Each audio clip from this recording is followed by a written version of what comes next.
Shalom, shalom. Ya, salam sejahtera dalam kasih Tuhan Yesus Kristus. Terima kasih atas kesempatan yang diberikan untuk melayani. Perkenalkan nama saya terlebih dahulu, saya namanya Samuel Suwondo karena ayah saya Suwondo. Ya, jadi saya keturunannya Pak Suwondo. Ayah saya seorang pendeta. Ya, dia adalah melayani Tuhan dan saya anaknya melanjutkan pekerjaan Tuhan di sana. Mungkin profil picture-nya bisa ditayangkan kalau ada PowerPoint-nya. Ya, ini gereja yang saya layani. Anak-anak sekolah minggu sedang memuji Tuhan karena saya tidak mau anak-anak sekolah minggu lepas dari gereja dan mereka adalah bagian dari gereja. Ini hanya sebagian yang mereka melayani. Dan ini keluarga kami, next, ini saya sendiri. Nama gereja kami adalah Hagios Family, Hagios Church. Hagios adalah kudus dan tak bercacat celah, sekalipun tidak mudah untuk hidup kudus dan tak bercacat celah. Tapi itulah mimpi saya sebagai gembala untuk hidup dalam kekudusan dan tak bercacat celah. Dan ini keluarga kami, saya punya seorang istri, ya. Istri saya bersama dengan saya di sana duduk. Dan anak saya yang besar Amanda tadi yang main piano dengan suaminya Andrew dan cucu kami yang pertama yaitu Aaron James Sutiono ada bersama dengan kami. Dan anak yang kedua adalah Joy Samantha yang ada di sana ikut juga. Dan yang ketiga adalah Victorio Emmanuel Semi Suwondo. Dia dulu ada di sini, di Sydney juga. Tapi saya undang pulang ke rumah. Papa mama tidak ada seorang pun di sini anak-anak. Semua ada di Australia. Mamamu nangis terus pulang. Saya masih bisa kuat tapi istri saya agak kurang kuat. Sehingga saya tarik anak saya pulang, dulunya tidak mau pulang dia. Ingin tetap di sini, tapi akhirnya dia pulang ke rumah dan melayani bersama dengan kami. Ya, kami keluarga bisa melayani sampai hari ini adalah sebuah anugerah Tuhan. Bukan oleh kuat gagah kami, tapi kasih karunia Tuhan. Gereja yang kami gembalakan, saya sudah menggembalakan selama 34 tahun, ya kurang lebih 34 tahun. Saya dari sekolah Alkitab di New Zealand, 2 tahun saya ada di New Zealand. Saya belajar sekolah Alkitab di sana dan pulang dipasrai oleh Papa, lanjutkan pelayanan yang ada, take care of the flocks, pelihara kawanan domba Tuhan yang ada di sini. Ya, kalau masih ada bisa melayani adalah kemurahan Tuhan. Melewati masa-masa yang sulit, COVID, kita masih bisa hidup, kita masih bernafas, bukan karena jamunya ya saudara. Kalau saudara masih sehat hari ini, bukan karena minum jamu, obat vitamin yang sehat, tapi karena kasih karunia, anugerah daripada Tuhan. Amin saudaraku. Ya, saat ini ketika saya sedang melayani, kami sedang beribadah, kami melayani 3 kali pelayanan Indonesian service-nya, tidak ada English service ya saudaraku. Kami Indonesia semua, dulunya pagi dan sore, sebelum COVID kita malah gereja ibadahnya 2 kali. Setelah COVID malah 3 kali. Saudaraku saya sampai heran, setelah COVID malah 3 kali. Ini malah Tuhan tambah-tambahkan, ya hanya karena anugerah dan kemurahan daripada Tuhan saja. Terima kasih kepada Bapak Pendeta Yosef, seluruh tim yang ada, penatua yang memberi kesempatan untuk saya melayani di tempat ini. Salam dari Yogyakarta. You go to Yogyakarta, please come to visit our place, our church, worship with us in Hagios Family. Ya, itu tempatnya di Yogyakarta, tepatnya di daerah dekat Malioboro. Ya, Malioboro, tapi bukan di Malioboronya. Malioboro itu adalah sentralnya ya, downtownnya. Tapi saya di Sosrawijayanya, 3 minutes walk kurang lebih, 3 menit jalan itulah Sosrawijayan International Village, kampung internasional, karena banyak turisnya di sana. Tapi karena kemarin ada COVID, ada macam-macam kerusuhan, pergi semuanya. Tapi sekarang udah balik lagi ya di daerah Sosrawijayan. Itu sudah dekat sekali, kalau nggak ada parkir di gereja saja. Nanti biar sudah jalan ke Malioboro, jalan-jalan sepanjang jalan itu. Sebab kalau Malioboro sulit saudaraku untuk parkir, tidak ada banyak tempat. Haleluya, saya akan menyampaikan firman Tuhan pagi hari ini tentang terang dunia. Terang dunia, Yesus pernah berkata ketika dia ada di dunia ini, I am the light of the world. Yesus berkata, akulah terang dunia. Dan ketika Yesus pergi, dia berkata, you are the light of the world. Saudaraku, selama Yesus ada di dunia, dia berkata, akulah terang dunia. Tapi ketika dia naik ke surga, you are the light of the world. Matius pasal 5 ayat 14 dan Yohanes 8 ayat 12, Yesus berkata, aku terang dunia. Matius 5 ayat 14 berkata, you are the light of the world. Seolah-olah saudaraku, kita itu mempunyai sebuah hak, prioritas, hak yang sangat istimewa, disamakan seperti Yesus. Posisi Yesus, kedudukan Yesus sebagai terang dunia diberikan pada saudara. You are special, saudara spesial, saudara punya privilege, hak istimewa, hak yang luar biasa untuk jadi sama seperti dia. You are the light of the world. Saudara adalah terang dunia.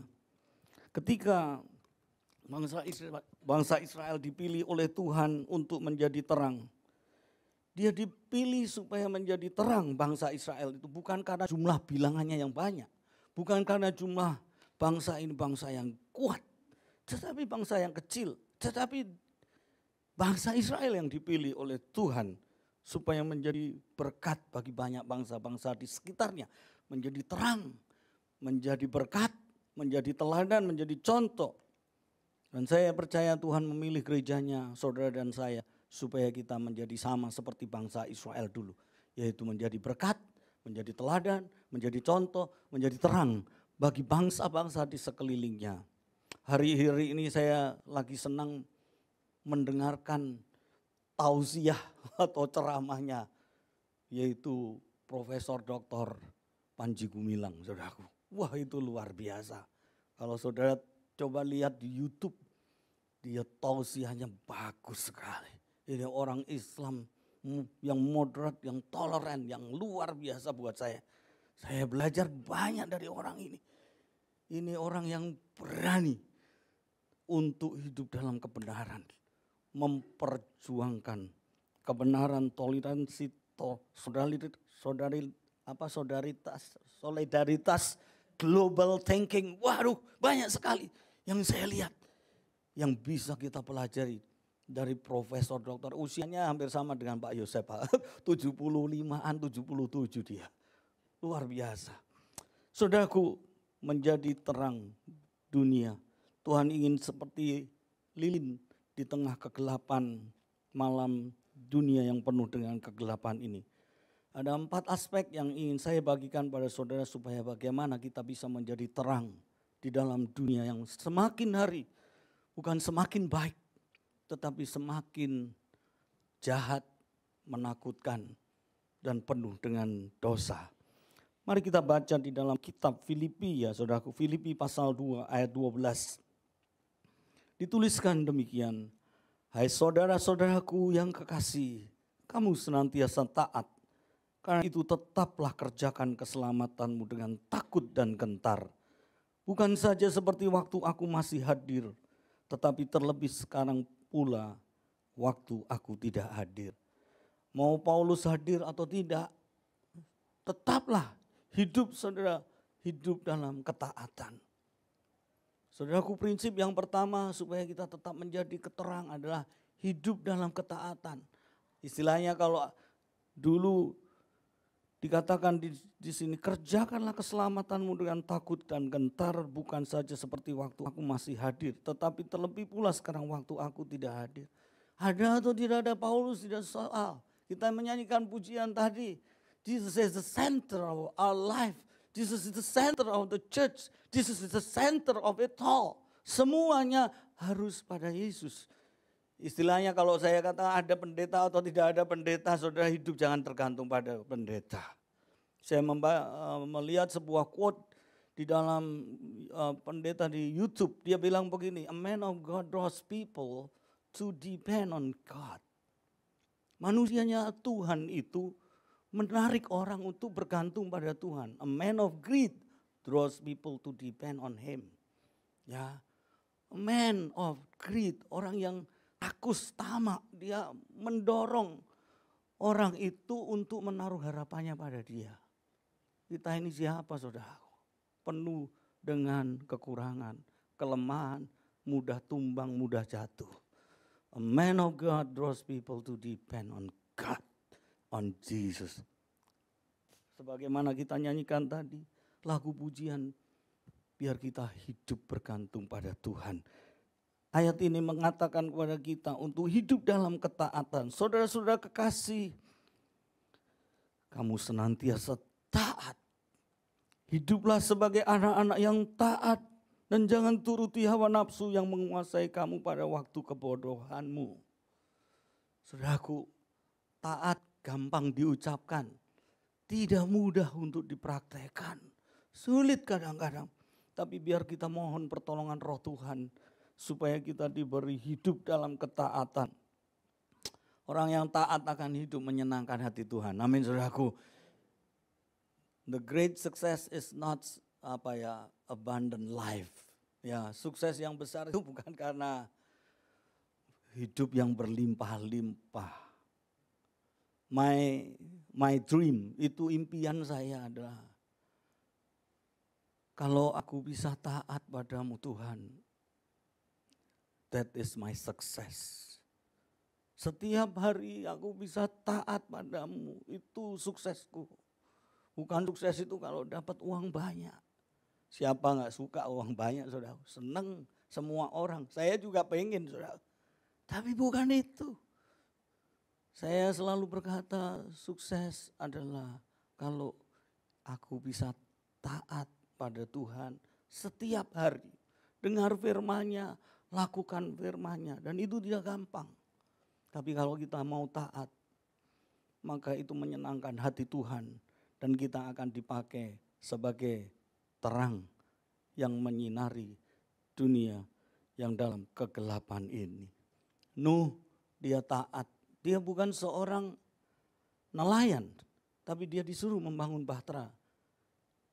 Dia tidak punya keterampilan membangun bahtera, tapi dia obey. Dia taat membangun bahtera.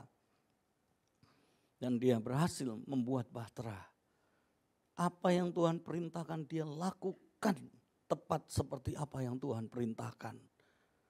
Bukan seorang yang jago di dalam sebagai seorang nelayan atau tukang kayu. Tapi dia melakukan. Ada hal-hal yang kita tidak bisa lakukan. Tapi kalau kita mau taat pada Tuhan, Tuhan akan tolong kita. Dan Tuhan akan pakai kita untuk dipakai sebagai alatnya. Ada kuda-kuda Arabian yang dilatih oleh pelatih. Kuda-kuda Arabian ini adalah kuda-kuda yang hebat. Yang kuat, tangkas. Dia dilatih oleh pelatihnya untuk taat pada pelatihnya ini. Dia sengaja tidak diberi minum, dia disuruh melakukan aktivitas kegiatan yang berat. Nah, setelah kehausan, maka kuda-kuda ini dibawa ke tepian sungai untuk minum. Nah, waktu kuda-kuda ini datang ke situ untuk minum, pelatihnya itu membunyikan peluitnya untuk memanggil mereka. Nah, saudaraku, ada kuda-kuda yang tidak taat, dia tetap minum. Tapi ada kuda-kuda yang taat, dia tidak mau minum. Dia balik kepada pelatihnya karena mendengar terbunyi peluit tersebut. Dan saudaraku tahu, pelatih itu menetapkan mereka untuk menjadi kuda-kuda pilihan yang dipakai untuk kereta-kereta para raja-raja yang ada. Karena kuda-kuda ini adalah kuda-kuda yang taat. Saudaraku, Jika saudara ingin menjadi terang, jadilah anak-anak Tuhan, jemaat yang taat kepada firman Tuhan. Saya sampaikan tadi bahwa saya berasal sekolah Alkitab di New Zealand. Saya sedikit saksi, saudara. Tahun 88 saya sekolah Alkitab di New Zealand. Tahun 89 saya selesai. Kurang lebih 2 tahun saya di sana bersama istri. Waktu saya mau selesai sekolah Alkitab, saya berkata kepada Tuhan, Tuhan, utuslah aku kemana saja. Satu hal permintaan saya, Tuhan, jangan bawa pulang ke Yogyakarta. Wes bosen aku, saudaraku. Bosen bukan karena apa? Karena bosen apa? Saya anak pendeta, saudara. Tahu pergumulan ayah saya. Saya tahu disakiti orang, ditusuk kiri kanan, wah, dimaki-maki, disurat kalengi. Nama ayah saya Pak Petrus, ganti namanya jadi Pak Petro, saudara. Waduh, sakit. Wah, di fitnah, konflik in the church. Saya berkata, Tuhan jangan bawa pulang aku ke Jogja. Aku mau kemana saja, mau diutus ke Afrika, ke Arab otomatis, manut. Tapi jangan bawa pulang ke Jogja. Sebab saya tahu Jogja seperti apa. Saya diterima untuk pelayanan di Malaysia, saudaraku. Ada pendeta dari Malaysia datang ke New Zealand itu, dia furlough. Lalu dia cari pelayan Tuhan. Yang dipilih saya suami istri, saudara, untuk pulang, untuk melayani di Malaysia. Reservoir Garden Baptist Church in Penang di Malaysia. Saya tanya ayah saya, semuanya ayah saya berkata silahkan apa yang Tuhan kasih dalam hati. Saya tanda tangan, sign contract, berangkat. Saya tanda tangan bulan Juli kalau nggak Agustus. Ayah saya sakit bulan September. Saya telepon ayah saya, gimana papa? Sangat lemah. Waduh, saya akhirnya putusin untuk pulang, nengok papa. Kalau saya bilang pada pendeta yang di Malaysia, kalau papa sehat saya berangkat. Kalau tidak, you better cari pengganti terlebih dahulu. Sebab belum tentu saya bisa berangkat. Jadi tanya sama dosen-dosen yang ada di saat sekolah Alkitab, gimana kamu nanti kalau pulang? Apakah kamu akan melayani? Saya tidak tahu. Apakah saya bisa diterima di sana? Tapi saya putuskan untuk pulang. Dan ternyata papa hanya bertemu 2 minggu. He passed away. Panggil pulang oleh Tuhan. Saya yang gak mau berangkat, saudaraku, ke Jogja, gak mau pulang ke Jogja. Dipaksa oleh Tuhan untuk pulang ke Jogja. Dan saya hanya berkata, not my will be done, but thy will be done. Kehendakmu yang jadi Tuhan. Secara manusia gak mau pulang, saudara. Saya udah beli tiketnya Indonesia, Singapura. Nanti Singapura saya naik bis ke Malaysia. Saya punya dream, saya akan pergi sekolah Alkitab lagi ke USA, ke Christ for the Nation, punyanya John Garlock. Saudaraku, saya mau sekolah di sana, saya mau pergi ke China, saya mau membawa Alkitab ke sana jadi missionaries. Tuhan belokkan back to Yogyakarta. Waduh, saudaraku, aduh rasanya my dream semuanya gak jadi kenyataan. Saya senang kalau bisa tinggal di Australia, Pak. Dulu saya juga melamar untuk tinggal di sini. Tapi Tuhan bawa saya pulang. Dan saya hanya berkata, I know the Lord. Tuhan tahu yang terbaik untuk aku. Aku pulang ke Indonesia, ke Yogyakarta. 34 tahun saya melayani.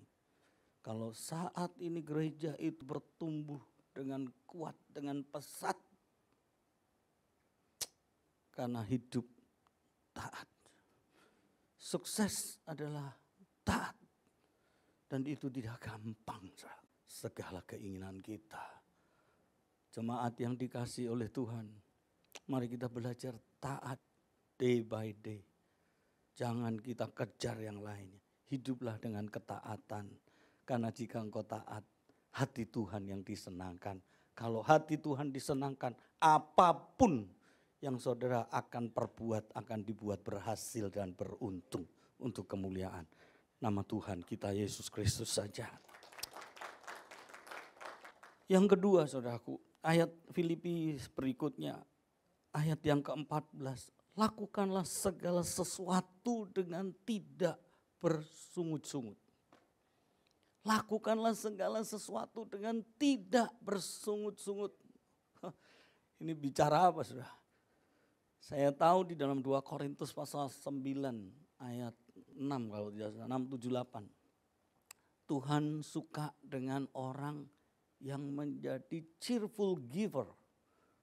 Yang memberi itu dengan jangan susah hati, dengan muram, tapi dengan senang, dengan gembira. Nah, saya menyimpulkan kalau kita ingin jadi terang itu harus menjadi orang yang terus menabur kebaikan. Kebaikan yang ditabur itu butuh sesuatu dari kita yang diberi kepada orang lain. Matius pasal 5 ayat 16 berkata, hendaklah terangmu bercahaya di depan orang supaya mereka melihat perbuatanmu yang baik dan memuliakan Bapamu yang di sorga. Untuk menjadi terang yang kedua, teruslah melakukan kebaikan. Tabur kebaikan. Saudaraku, setiap apa yang kita tabur, maaf ya, ini tabur kebaikan. Kebaikan itu akan tidak pernah hilang. Akan kembali pada saudara. Akan selalu kembali pada saudara. Apa yang kamu tabur akan kamu tuai. Kalau kita menabur kejahatan, kita juga akan menuai kejahatan. Tapi kalau kita akan menabur kebaikan, setiap kebaikan-kebaikan yang kita tabur tidak akan lenyap hilang, tapi akan selalu kembali dalam hidup saudara. Ya saudara. Kebaikan itu adalah bahasa. Kindness is the language that the blind can see. The deaf can hear. Even the dead can feel. Oh. Bahkan orang mati pun bisa ngerasakin, saudara. Kebaikan itu adalah seperti sesuatu perbuatan yang kita lakukan yang orang buta bisa lihat. Orang tuli bisa dengar, bahkan orang mati pun bisa merasakan. Powerful sekali ini saudaraku. Jadi jangan bosan-bosan berbuat kebaikan. Terus menabur kebaikan. Saya tinggal di sebuah lingkungan gereja. Lingkungan kita gereja itu tidak di pinggir jalan. Tapi masuk gang. Alamatnya GT1 245. Kadang-kadang berubah jadi GT1 strip garing 260. Kalau saya panggil pembicara GT1 245 260. Ini kira-kira gerejanya masuknya sedalam apa ya saudaraku? Seringkali nggak mau datang. Karena kita masuk gerejanya. Dan gereja kita terletak di 2 area. Satu sorga, satu neraka. Karena jalannya gangnya podo, saudara. Jadi jalan satu gang itu, satu ke gereja, satu ke pelacuran. Jadi kalau keluar dari gang itu, dari mana ya ini? Mau ke neraka atau mau ke sorga? Saudaraku, jalannya satu gangnya, tapi pecah. Satu ke kiri, satu lurus. Jalan yang ke kiri ke gereja, jalan yang lurus ke tempat pelacuran. Dan itu pelacuran sudah bertahun-tahun, tidak bisa dihapus. Hanya kalau karena kasih karunia Tuhan bisa dihapus. Nah saudaraku, kita tinggal di sana. Gereja tidak mulus saudaraku. Wah, dilempari batu, dilempari kotoran, itu sudah biasa. Tapi kita datang, kita tabur kebaikan. Tabur kebaikan, apa yang perlu kampung ini? Apa yang perlu saya datang ke pelosok-pelosoknya masuk. Tapi bukan cari pelacur, saudara. Saya masuk ikut dalam kelompok mereka, diundang untuk tirakatan 17-an, saya datang kumpul sama mereka, kebul, rokokan semua, aduh. Tapi ya untuk mingle with, untuk bersama dengan mereka. Kita kasih ya setiap Idul Fitri, hari Lebaran kita bagi sembako. Kita ada pusat pengembangan anak kita, yaitu melayani anak-anak. Kita dulu punya klinik, saudara. Klinik kita untuk pakai yang berobat untuk lingkungan sekitar, paling banyak para pelacurnya, saudara. Waduh, ini seolah-olah nyediakan untuk pelacur. Tapi kita terus melakukan yang baik. Saudaraku, kegelapan itu berubah menjadi terang. Orang-orang di sekitar situ yang dulunya anti, membenci, berubah menjadi tidak lagi. Dulu kalau anak masuk ke halaman gereja, jangan masuk ke halaman gereja nanti matimu dipentang. Saudaraku, diberitahu seperti itu. Sekarang enggak ada. Tidak ada semuanya itu. Semuanya responsifnya bagus. Tanggapannya baik, dan kita menjadi berteman dengan mereka, bersahabat dari mereka, terus tabur kebaikan. Itu ada gambar yang nggak ada PowerPoint. Kita membantu orang-orang yang kekurangan. Kita mengadopsi, istilahnya memberkati anak-anak 200 lebih anak-anak yang kita biayai dengan program-program yang baik. Kita ada IPIA, ibu-ibu hamil. Ya, saudaraku, ibu-ibu hamil kita kasih makan yang bergizi, kasih senam hamilnya, cek dokternya. Sehingga menjadi berkat orang-orang di sekitar dulu. Nanti dikristenkan loh kamu. Tidak ada yang mengkristenkan. Kita hanya mau menabur yang baik. Anak-anak kami ikut compassion, memberkati juga compassion. Ada yang di Sulawesi Utara, Sulawesi Selatan kalau tidak salah. Ada yang di mana itu Amerika Latin.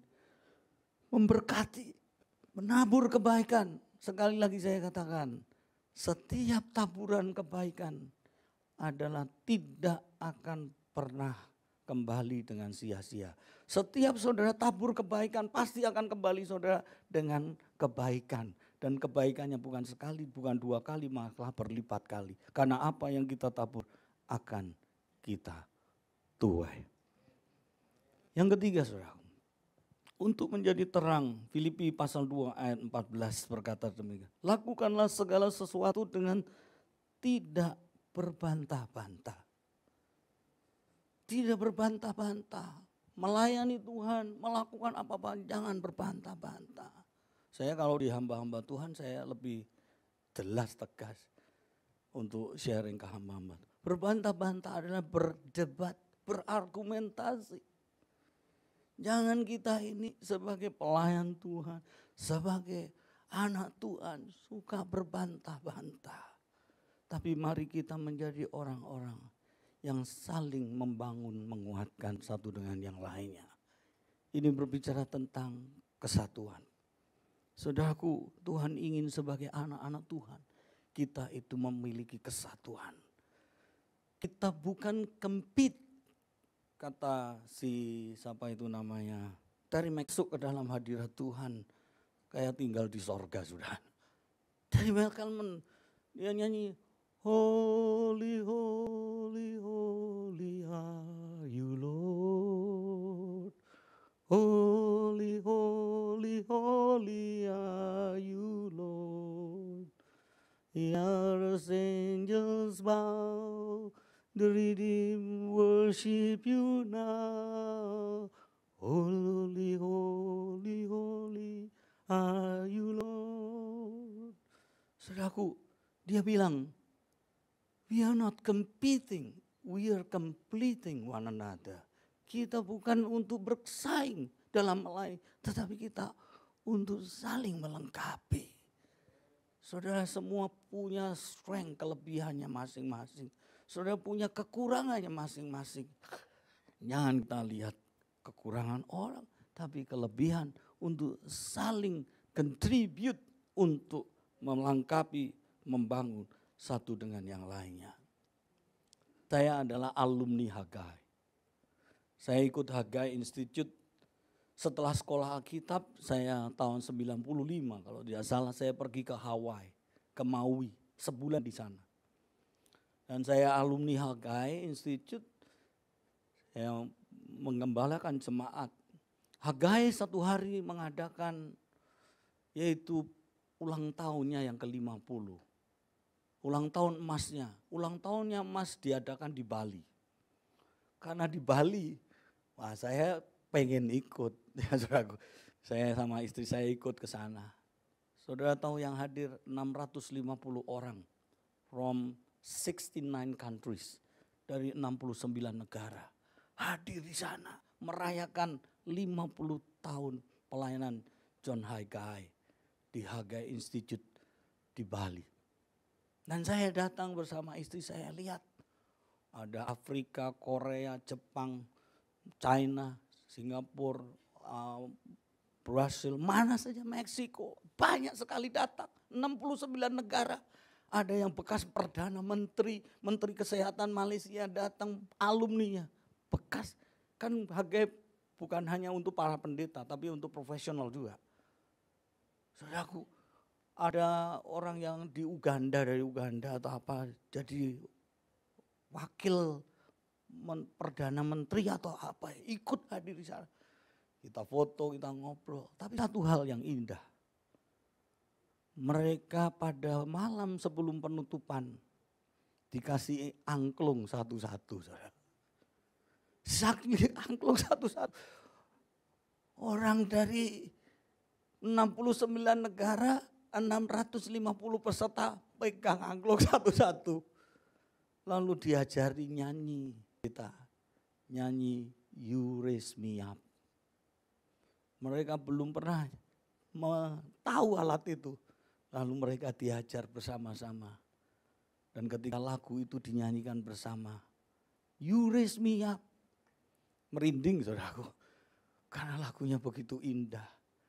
From different countries, different nationalities, come together, worship God. Mereka nyanyikan lagu You Raise Me Up.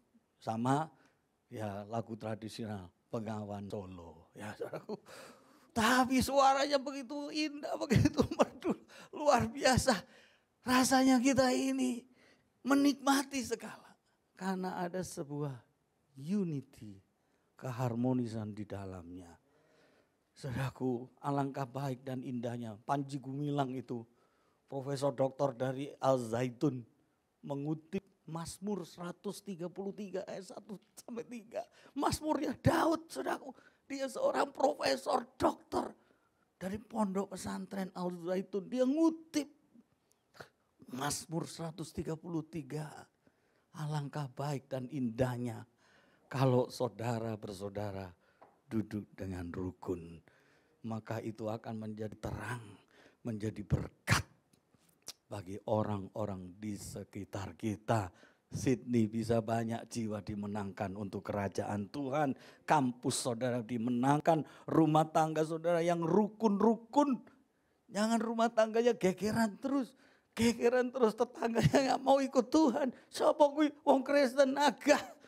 Gak mau dia. Tapi kalau rukun, aduh, menarik orang.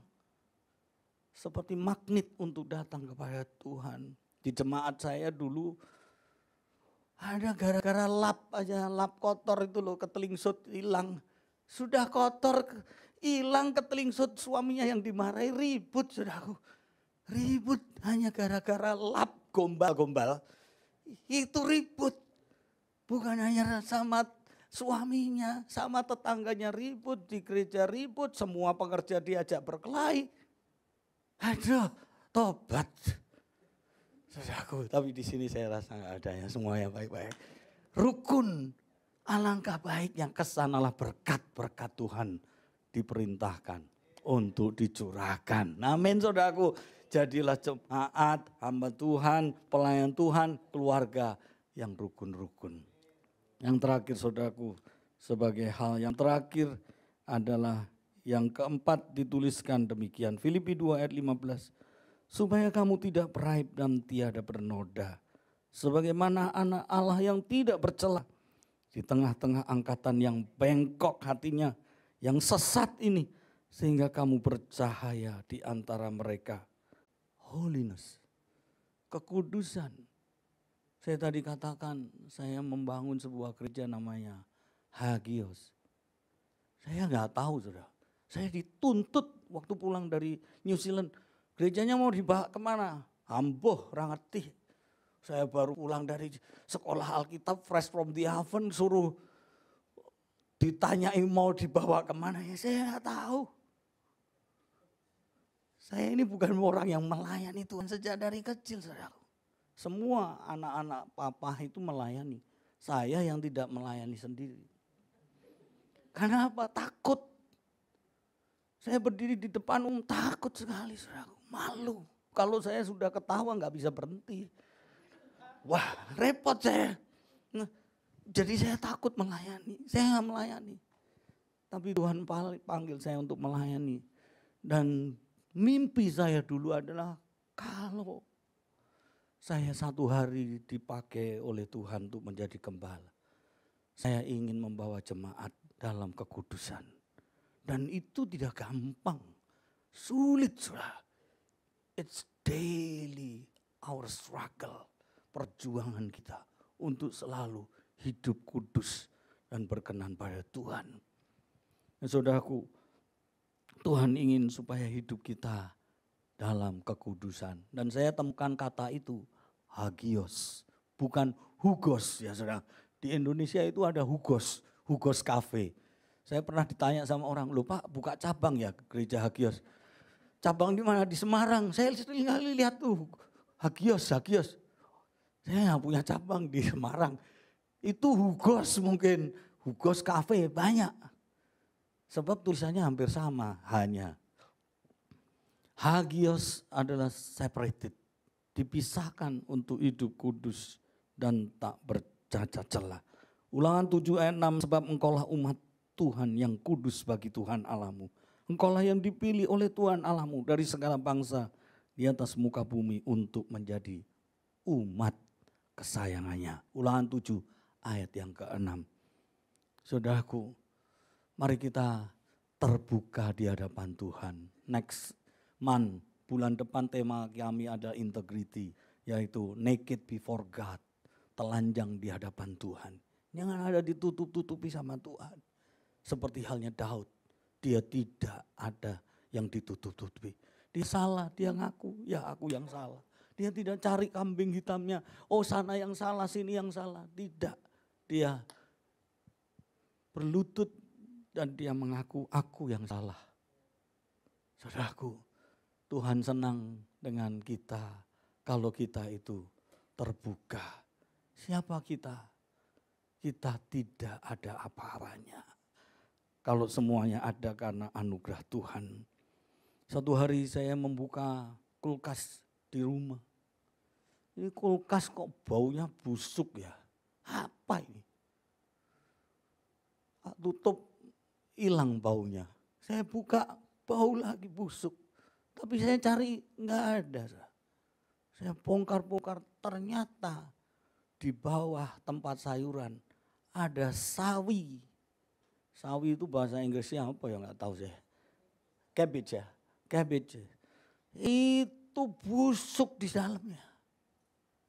Ketika kita keluarin sawi itu dan kita buang, kulkas itu menjadi nice, enak dicium lagi.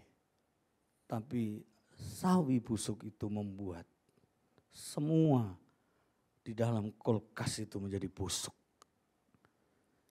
Hati kita seperti kulkas itu, hidup kita seperti kulkas. Kalau ada sesuatu dosa yang kita simpan, itu seperti sawi yang baunya busuk di hadapan Tuhan. Tuhan tidak berkenan. Dan Tuhan ingin supaya kita keluarkan. supaya hidup kita bersih, hidup kita menjadi berkenan. Dosa yang kita sembunyikan dalam hati kita, dalam hidup ini, seberapa rapatnya kita menyembunyikan, pasti akan terbongkar. Sekali lagi saya ulangi, seberapa pintarnya kita menjaganya, pasti akan terbongkar. Sebab bau busuk itu tidak bisa ditutupi. Saudara bisa nutupi bangkai tikus, baunya? Tidak bisa. Harus dibongkar, dikeluarkan, dan diakui. Kasih karunia Tuhan boleh menyucikan hidup kita. Kekudusan seperti minyak narwastu yang harum baunya. Kalau saudara mengenakan minyak wangi, harum baunya, itulah kekudusan. Jika kita hidup benar di hadapan Tuhan, hidup kudus, Tuhan akan senang dan kita akan dipakainya menjadi terang dunia di lingkungan-lingkungan yang gelap. Saudaraku, di mana-mana tumbang. Sebetulnya ada firman Tuhan yang saya siapkan, yaitu ada 4 dosa yang lazim dan banyak orang tumbang di sana. Banyak hamba-hamba Tuhan tumbang. Banyak pendeta-pendeta yang seperti di langit. Yang hebat-hebat tele-evangelis, TV evangelis, tumbang, jatuh. Ya kita tahu ada gereja yang terbesar di Australia ini. Siapa yang gak kenal dia? Seluruh dunia kenal. Tumbang. Tidak ada yang imun. Tidak ada yang imun. Sebab itu biarlah kita minta kekudusan dari Tuhan. Roh Kudus tolong kita supaya kita jangan jatuh dalam dosa. Pagi hari ini firman Tuhan tidak saya panjangkan. Tuhan ingin kita menjadi terang. Kalau kita dekat dengan Tuhan, semakin kenal Tuhan, maka refleksi dari Tuhan, terang dari Tuhan akan terbit dan tercermin dalam hidup kita. Kita menjadi terang. 1, karena hidup dalam ketaatan. Belajarlah menurut firman Tuhan.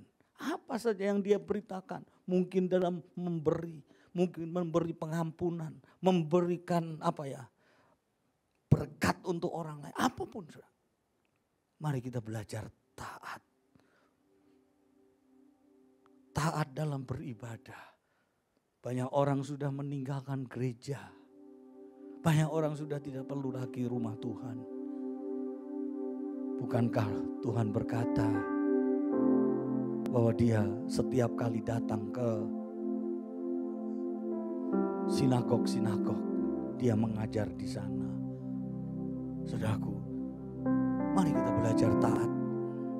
Yang kedua, hiduplah di dalam kebaikan. Tabur kebaikan. Tabur kebaikan. Janganlah engkau jemu-jemu berbuat baik. Pada waktunya engkau akan menuai. Dan kalau menuai akan lipat kali ganda. Yang ketiga, hiduplah di dalam kesatuan. Mari kita saling melengkapi, saling membangun, saling menguatkan. Dan yang keempat, hidup dalam kekudusan. Tuhan memberkati.